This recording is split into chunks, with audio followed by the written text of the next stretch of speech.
korang asyik bersin, gatal, eczema atau hidung tersumbat tapi tak tahu punca sebenar? Ramai orang hanya makan ubat alergi setiap kali simptom datang tapi tak pernah tahu apa sebenarnya punca alergi tu.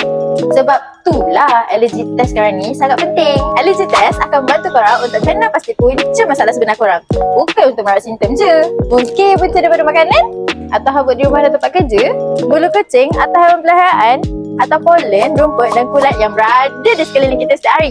Kadang-kadang trigger alergi ni ada je depan mata kita. Kalau korang mengalami kulit gatal atau eczema, bersin berulang kali, atau ruam yang berulang, hidung tersumbat hampir setiap hari, batuk yang berpanjangan, atau kerap mengalami bengkak lepas makan makanan tertentu, korang mungkin sesuai untuk jalani alergi testing.